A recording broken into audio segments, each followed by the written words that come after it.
Hello. हाँ जी अमित जी, कैसे हो? दोस्तों, अभी हमारे एक क्लाइंट का फोन आया और वो कहने लगे कि सर, मुझे इनकम टैक्स स्लैब के बारे में जानना है कि इस बार की इनकम टैक्स स्लैब क्या है।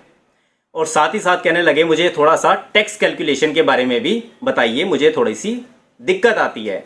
तो आज इस वीडियो में हम आपको बताएंगे इनकम टैक्स कैलकुलेशन कैसे करते हैं और इनकम टैक्स की स्लैब क्या है, और वो भी इनकम टैक्स के पोर्टल पर इनकम टैक्स के कैलकुलेटर से आप खुद भी कर सकते हैं। राज की बात है, ध्यान से समझना। स्वागत है दोस्तों, मैं नरेश कुमार, आप देख रहे हैं अकाउंट टैक्स गुरु, देश का चैनल, आपका अपना यूट्यूब चैनल, जहां हम बात करते हैं कंपनीज के अकाउंट्स एंड टैक्सेशन कार्यप्रणाली सिस्टम के बारे में बड़ी ही आसान भाषा में। तो चलिए शुरू करते हैं। Let's see on computer screen. तो दोस्तों, हम अपनी कंप्यूटर स्क्रीन पर आ गए हैं। जैसा कि आप देख रहे हैं, सामने गूगल बाबा जी हैं और उसके बाद हम यहां से फटाफट आपको बताते हैं इनकम टैक्स का पोर्टल कैसे लॉगिन होगा। देखिए, इनकम टैक्स के दो पोर्टल होते हैं। एक इनकम टैक्स का पोर्टल जिस पर आईटीआर को फाइल किया जाता है, दूसरा इनकम टैक्स का पोर्टल जिस पर इनकम टैक्स से रिलेटेड सारे रूल, रेगुलेशन, लॉ, एक्ट, सब कुछ, नोटिफिकेशन, सब कुछ मेंशन होता है। उसी पर ही मेंशन है, इनकम टैक्स लॉ के अंदर क्लियर कट मेंशन है कि इस बार की इनकम टैक्स स्लैब क्या है और नेक्स्ट ईयर की इनकम टैक्स स्लैब, जो असेसमेंट ईयर जो हमारा है, उसकी इनकम टैक्स स्लैब क्या है। तो फटाफट से आपको बताते हैं कि इनकम टैक्स स्लैब क्या है। तो चलिए फटाफट से यहां लिखेंगे इनकम टैक्स gov.in, इसके बाद कर देंगे एंटर। Income tax india.gov. ये देखिए दोस्तों, ये इनकम टैक्स की वेबसाइट है। इसके ऊपर थोड़ा सा नीचे आएंगे तो यहां पर मैं आपको बता दूं, यहां पर लिखा हुआ है टैक्स इंफॉर्मेशन एंड सर्विस। ठीक है, इसके अंदर आपको एक टूल मिलेगा जिसके ऊपर लिखा हुआ है टैक्स चार्ट एंड टेबल। इसके ऊपर मैं आपको क्लिक करके दिखाता हूं। उसके बाद थोड़ा सा नीचे आएंगे, देखिए यहां पर लिखा हुआ है टैक्स रेट। टैक्स रेट पर क्लिक करेंगे। यहां पर देखिए इनकम टैक्स के पोर्टल पर ही क्लियर कट मेंशन है और आप यहां से पढ़ सकते हैं। देखिए यहां पर सबसे ऊपर लिखा हुआ है in case of individual and HUF. ठीक है, जो ऐसे इंडिविजुअल जो 60 ईयर से कम है, जिनकी एज, जिन्हें हम नॉर्मल सीनियर सिटीजन, मतलब नॉर्मल पर्सन कहते हैं। ठीक है, मतलब सीनियर सिटीजन से नीचे वाली एज, सीनियर सिटीजन जो होते हैं वो 60 ईयर्स वाले होते हैं। सीनियर सिटीजन से जितने भी नीचे हैं, 60 ईयर से जितने भी नीचे हैं, और जो हमारे एचयूएफ वाले हैं, उन सभी के लिए एक ही स्लैब है और वो है अप टू 2.5 लाख। ठीक है जी, ये हम बात कर रहे हैं असेसमेंट ईयर 23-24 के लिए। अभी हमारा फाइनेंशियल ईयर चल रहा है 22-23, जिसका नेक्स्ट ईयर असेसमेंट ईयर होगा 23-24, जो इस फाइनेंशियल ईयर का असेसमेंट होगा। असेसमेंट ईयर किसे कहते हैं? देखिए, जिस फाइनेंशियल ईयर में जो भी इनकम आप कमाते हो, उसके ऊपर जो भी टैक्स की कैलकुलेशन करके जो भी टैक्स बनता है और उस साल के अंदर उस टैक्स को पे किया जाता है और आईटीआर को फाइल किया जाता है, उसे कहते हैं हम असेसमेंट ईयर। मान लीजिए अभी हमारा 22-23 फाइनेंशियल ईयर चल रहा है। जब ये 31 मार्च को खत्म होगा, इसके ऊपर हम अपने टैक्स की कैलकुलेशन करेंगे और उसके बाद जो भी टैक्स बनेगा वो टैक्स पे कर अपनी आईटीआर फाइल कर देंगे।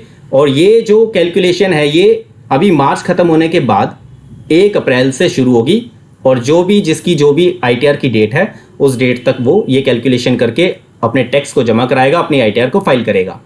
चलिए अब बात करते हैं इसके अंदर अप टू 2.5 लाख, जैसा कि आप देख रहे हैं, नील, कोई टैक्स नहीं है, जीरो टैक्स। उसके बाद 2.5 लाख से 5 लाख तक 5% टैक्स। उसके बाद 5 लाख से 10 लाख तक 20% टैक्स और 10 लाख से ऊपर 30% टैक्स। ये जो कैलकुलेशन मैं बता रहा हूं, ये ओल्ड रिजीम के बारे में बता रहा हूं।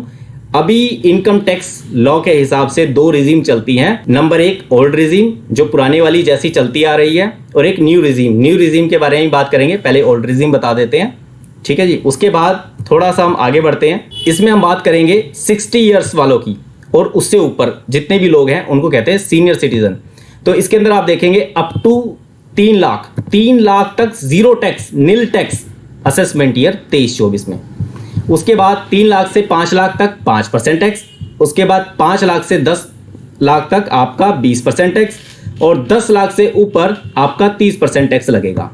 ये तो हो गई सीनियर सिटीजन की बात, जो 60 ईयर्स या उससे ऊपर वाले हैं। अब बात करते हैं सुपर सीनियर सिटीजन। ये बिल्कुल सुपरमैन की तरह होते हैं और इनका खास ध्यान रखा जाता है। इनकम टैक्स डिपार्टमेंट इन्हें सुपर पावर दे देता है, जिसकी वजह से इन्हें एक नॉर्मल, एक आम इंसान से कहीं ज्यादा बेनिफिट मिलते हैं। और इसके बारे में अगर हम बात करें तो इसके अंदर 5 लाख तक तो इन्हें टैक्स लगता ही नहीं। ठीक है जी, यहां तक ये देखिए जीरो टैक्स है, नील टैक्स है। 5 लाख से 10 लाख तक 20% टैक्स है और 10 लाख से ऊपर 30% टैक्स है। इसके बाद हम बात करते हैं HUF। HUF means Hindu undivided family, जिसके अंदर इंक्लूड है हमारे इंक्लूडिंग मतलब HUF प्लस AOP, BOI और आर्टिफिशियल जुडिशियल पर्सन जितने भी हैं, इन सभी की जो स्लैब है वो मैं आपको बता देता हूं। अप टू 2.5 लाख तक जीरो टैक्स, कोई टैक्स नहीं है। और 2.5 लाख से 5 लाख 5%, 5 लाख से 10 लाख 20% और 10 लाख से ऊपर 30%। अब हम नेक्स्ट आगे बात करते हैं रेट ऑफ सरचार्ज। देखिए, आपने इनकम टैक्स का नाम तो काफी सुना है कि इनकम टैक्स लगता है, इनकम टैक्स लगता है, लेकिन सरचार्ज का नाम बहुत ही कम लोग जानते हैं, क्योंकि जो इस कैटेगरी में आते नहीं है वो इसके बारे में कुछ नहीं जानते। लेकिन जिनकी इनकम लाखों में होती है वो इसके बारे में अच्छे से जानते हैं। अब देखिए, इनकम का मतलब क्या है। एक नॉर्मल सैलरी पर्सन जो होता है उसकी जो सैलरी से इनकम होती है वो उसकी इनकम है, और बिजनेसमैन की जो इनकम है, जो उसकी बैलेंस शीट में वो अच्छे से जानता होगा नेट प्रॉफिट किसे कहा जाता है। नेट प्रॉफिट ही उसकी इनकम है। और उसके अलावा हमारे जो इनकम के हेड है ना, 5 हेड ऑफ इनकम है, तो उसके अंदर जो एक हमारा हेड आता है सैलरी, दूसरा हमारा जो है उसके अंदर हाउस प्रॉपर्टी का, तीसरा है बिजनेस प्रोफेशन वाला PGBP जिसे हम कहते हैं, और उसके बाद हमारा इसके अंदर इनकम फ्रॉम अदर सोर्सेज भी है। ठीक है, तो और उसके बाद कैपिटल गेन भी आता है। तो जो जिस कैटेगरी में बिजनेस करता है, जिस कैटेगरी के अंदर इनकम कमाता है, जिस कैटेगरी में वो फॉल करता है, वो अच्छे से जानता है कि मेरी इनकम कौन सी है। सैलरीड पर्सन जानता है कि उसकी इनकम क्या है, बिजनेसमैन जानता है कि नेट प्रॉफिट वाली इनकम है। ऐसे ही रेंटेड इनकम जो हाउस प्रॉपर्टी वाले हैं वो जानते हैं कि मेरी रेंट से इनकम है, और PGBP वाले और इसी तरह से कैपिटल गेन वाले भी जानते हैं कि मेरा जो इसके अंदर कैपिटल गेन है वही मेरी इनकम है। और ऐसे ही अदर सोर्स वाले भी जानते हैं, जैसे सेविंग बैंक से जो इंटरेस्ट मिलता है। तो इसी तरह से मतलब कि अलग अलग कैटेगरी में अलग अलग तरह की इनकम होती है, और जो वो इनकम वर्ड आता है ना उसी के ऊपर ये सरचार्ज की कैलकुलेशन होती है। अब मैं बात करता हूं इसकी इनकम। देखिए, इसके अंदर लिखा हुआ है 50 लाख से 1 करोड़ तक 10% सरचार्ज लगेगा, 1 करोड़ से 2 करोड़ 15%, 2 करोड़ से 5 करोड़ 25%, 5 करोड़ से 10 करोड़ 37%। ये हमारा सरचार्ज का रेट है जो इसके ऊपर कैलकुलेट होगा। और उसके बाद यहाँ एक डिवाइडर दिया है। ठीक है, बस ये 37% लास्ट है। इसकी कैलकुलेशन कैसे की जाती है वो भी मैं आपको बता दूंगा। चलिए अब थोड़ा सा नीचे आते हैं। ठीक है, अब इसके अंदर बात करते हैं। इसमें लिखा हुआ है स्पेशल रेट ऑफ टैक्स, ये HUF के लिए दिया हुआ है। ठीक है, और इंडिविजुअल के लिए दिया हुआ है। जिस टैक्स की मैं बात कर रहा था, न्यू रिजीम की, अभी तक तो मैंने आपको जितना बताया ओल्ड रिजीम के बारे में बताया, अब मैं बात करता हूं न्यू रिजीम की। तो न्यू रिजीम जो है उसके अंदर क्या है कि 2.5 लाख तक तो टैक्स है, नील, कोई टैक्स नहीं है। उसके बाद बात करते हैं 2.5 लाख 1 रुपए से 5 लाख तक 5% लगेगा, और 5 लाख रुपए से लेकर 5 लाख 1 रुपए से लेकर के 7.5 लाख तक 10% लगेगा, और 7.5 लाख रुपए से लेकर 10 लाख तक आपका 15% लगेगा, और 10 लाख 1 रुपए से लेकर 12.5 लाख तक आपका 20% लगेगा, और 12.5 लाख 1 रुपए से लेकर 15 लाख तक आपका 25%, और 15 लाख से ऊपर लगेगा आपका 30%।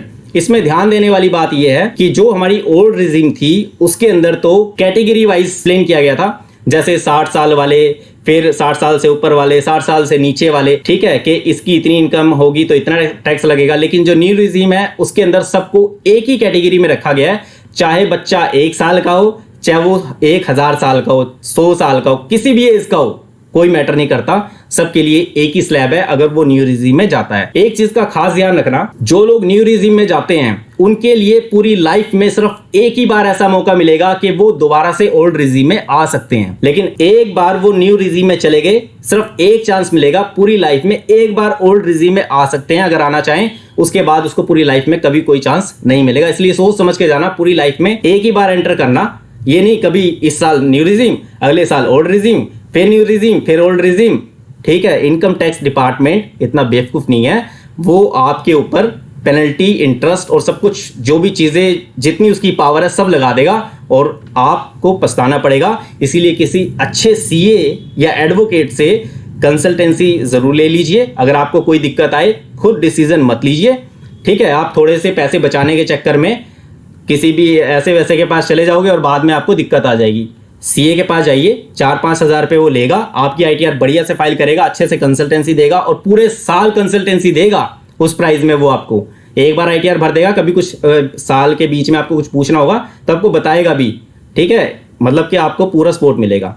और उसके बाद हम इसके बारे में थोड़ा सा और डिस्कस कर लेते हैं। बात करते हैं, फटाफट से नीचे आते हैं थोड़ा सा, इसके अंदर लिखा हुआ है। अब डोमेस्टिक कंपनी के बारे में बात कर लेते हैं। देखिए, ऐसी डोमेस्टिक कंपनी जिसके अंदर कंपनी अगर सर्विस प्रोवाइड कर रही है, ट्रेडिंग कर रही है, मैन्युफैक्चरिंग कर रही है, अगर तीनों मिक्स है या दोनों में से कोई मतलब तीनों में से कोई दो हो, ठीक है, और इस केस में 400 करोड़ तक की अगर उसकी इनकम है तो वो 25% टैक्स दे करके अपनी जान छुड़ा सकती है। और अगर उसके अलावा जितनी भी हैं, ठीक है, उनको 30% टैक्स देना है अपनी इनकम के ऊपर। और उसके बाद हम बात करते हैं, थोड़ा सा नीचे चलते हैं, इसमें आती है कुछ डोमेस्टिक कंपनीज ऐसी हैं, ठीक है, जिसके अंदर मतलब 25% वाला तो आपको मालूम ही है। उसके बाद नीचे आते हैं 22% का क्या हिसाब, 22% किस पर एप्लीकेबल होगा। ऐसी इंडस्ट्री जिसके अंदर मतलब कि ये ना एक स्पेशल रेट प्रोवाइड किया गया है। दोस्तों, ये 22% वाला जो है, 22% में ऐसे लोग आएंगे जो अपना पिछले साल का कोई भी लॉस अगर आगे कैरी फॉरवर्ड नहीं करते, वो 22% टैक्स पे करके अपनी जान छुड़ा सकते हैं।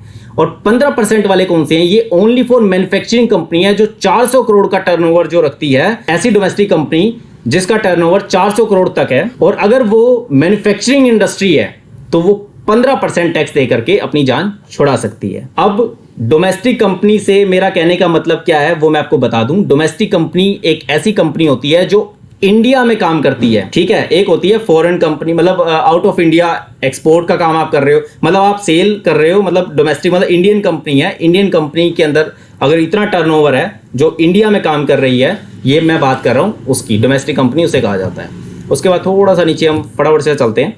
इसके बाद नेक्स्ट आपको बता देता हूं, कोऑपरेटिव सोसाइटी। देखिए, कोऑपरेटिव सोसाइटी का बहुत ही छोटा सा अमाउंट होता है। 10,000 तक उसे 10% टैक्स देना होता है, 10,000 से 20,000 उसको 20% टैक्स देना होता है, 20,000 से ऊपर उसे 30% टैक्स देना होता है अपनी इनकम के ऊपर। और थोड़ा सा नीचे चलें, स्पेशल रेट भी दिया है कोऑपरेटिव सोसाइटी के लिए, ठीक है। इसके अंदर चलिए दोस्तों, मैं आपको बताता हूं फटाफट से। ये तो मैंने आपको थोड़ा सा मतलब कि इसके बारे में डिस्क्रिप्शन आपको बता दी है। अब मैं थोड़ा प्रैक्टिकल करके दिखाता हूं। इनकम टैक्स के पोर्टल पर ही इनकम टैक्स का एक कैलकुलेटर दिया हुआ है, तो चलिए फटाफट से मैं आपको दिखा देता हूं। वो कैलकुलेटर दिखने में कुछ इस प्रकार से, अगर आप इस कैलकुलेटर को ऑन करना चाहते हैं तो मैं आपको यहां से बता दूं कि ये कैलकुलेटर कैसे ऑन होगा। तो इसको, जैसा कि मैंने आपको वेबसाइट ऑन करवाई थी incometaxindia.gov.in, तो ये आपकी वेबसाइट है। इस वेबसाइट पर आने के बाद आप फटाफट से या नीचे की तरफ जाएंगे थोड़ा सा, यहां पर टूल लिखा हुआ है। टैक्स टूल के ऊपर जैसे ही आपने टैक्स चार्ट लिया था, यहीं पर टैक्स टूल लिखा हुआ है। इस टैक्स टूल पर क्लिक कीजिए और टैक्स टूल पर क्लिक करने के बाद यहां पर नीचे आ जाइए। नीचे आने के बाद आपको ये सारे के सारे कैलकुलेटर है, अलग अलग पर्पस के लिए, बट आपको यहां यूज करना है ये वाला कैलकुलेटर, इनकम टैक्स कैलकुलेटर। ये यहां पर लिखा हुआ है, इसको आप पढ़ सकते हैं। इस पर क्लिक कीजिए और क्लिक करने के बाद आपके सामने इनकम टैक्स कैलकुलेटर ऑन हो जाएगा। अब देखिए, इनकम टैक्स कैलकुलेटर में ना काफ़ी सारी कैटेगरीज हैं। यहाँ पे सबसे पहले जो दिया हुआ है, इसके अंदर आप असेसमेंट ईयर सेलेक्ट करेंगे। मैं इसके अंदर असेसमेंट ईयर 23-24 ले लेता हूँ। उसके बाद यहाँ पर सेलेक्ट करने के लिए ऑप्शन है, यहाँ पर लिखा हुआ है whether opting for taxation under section 115BAC, मतलब ये आप न्यू रिजीम में जाना चाहते हो या ओल्ड रिजीम में जाना चाहते हो। तो चलिए मैं से नो कर देता हूँ, ठीक है। यहाँ पर क्लिक करके से नो ले लेते हैं। मैं न्यू रिजीम में नहीं जाना चाहता, आप जाना चाहते हो आप कर सकते हो।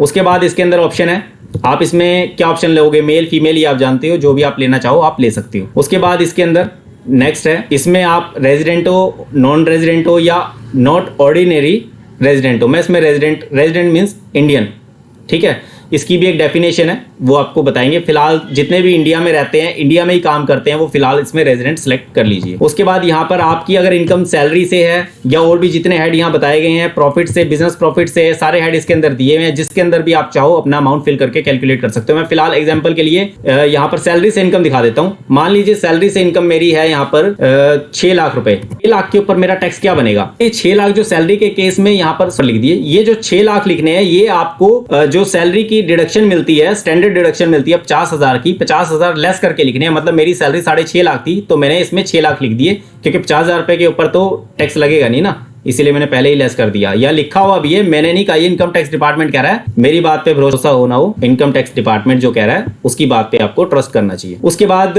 यहां पर देखिए 6 लाख के ऊपर मेरा 32,500 तो इनकम टैक्स कैलकुलेट ऑटोमेटिक दिखा दिया, और साथ में थोड़ा सा नीचे करके दिखाऊं तो इसके ऊपर इन्होंने हेल्थ एजुकेशन सेस भी दिखा दिया 1,300 रुपए, और टोटल 33,800 रुपए बन गया मेरा टैक्स। अब इसे ये कैलकुलेटर सही कैलकुलेट कर रहा है या नहीं, मैं थोड़ा सा एक्सेल में आपको दिखा देता हूं। तो चलिए फटाफट से एक्सेल में समझ लेते हैं। ये मेरी सैलरी से इनकम है, यहाँ पर मैं दिखाता हूँ आपको, जैसे 6.5 लाख रुपए मेरी इनकम है, इसमें से 50,000 की स्टैंडर्ड डिडक्शन मैंने अगर इसमें से लेस की तो मेरे पास जो इनकम बन जाएगी 6.5 माइनस 50,000, 6 लाख की। 6 लाख रुपए की अब मैं स्लैब बनाऊंगा और इसके अंदर पहले 2.5 लाख के ऊपर तो मेरा जो टैक्स है वो है 0, ठीक है जी, ये 0 टैक्स। उसके बाद 6 लाख में से 2.5 लाख निकल गए, अब नेक्स्ट 2.5 लाख के ऊपर मेरा जो टैक्स बनेगा वो 5% बनेगा। इसमें मल्टीप्लाई कर लेंगे हम 5%, ये मेरा 12,500। अब मेरा 6 लाख में से 5 लाख निकल चुका है, पहले 2.5 लाख ये, फिर अगले 2.5 लाख, 5 लाख का हिसाब हो चुका है। अब बचे 1 लाख रुपए। अब मैं क्या करूंगा, इस 6 लाख में से माइनस करूंगा 5 लाख को, मेरा 1 लाख बचा। 1 लाख के ऊपर जो मैंने टैक्स कैलकुलेट करना है वो करना है 20%, क्योंकि 5 के बाद सीधा 20% की स्लैब है। तो ये मेरा बना 20,000। अब मैं दोनों को जोड़ लेता हूं तो मेरा हुआ 32,500। अब 32,500 और उसके ऊपर मैं लगाऊंगा 4% हेल्थ एजुकेशन सेस, तो अब ये मेरा बन जाता है 32,500 गुना में 4%, 1,300 रुपए। अब मैं दोनों को जोड़ता हूं तो मेरा यहां पर बन जाएगा 33,800। अब मैच करते हैं इनकम टैक्स के कैलकुलेटर से। देखिए 32,500 प्लस 1,300 33,800, 32,500 प्लस 1,300 और ये 33,800। तो ये कैलकुलेशन थी जो मैंने आपको बतानी थी। दोस्तों आज की वीडियो में बस इतना ही, मिलते हैं नेक्स्ट वीडियो में बहुत जल्द। मुझे उम्मीद है दोस्तों आपको ये वीडियो बहुत बहुत बहुत पसंद आई होगी और मुझे पूरा विश्वास है आपने वीडियो को लाइक कमेंट और शेयर कर दिया होगा।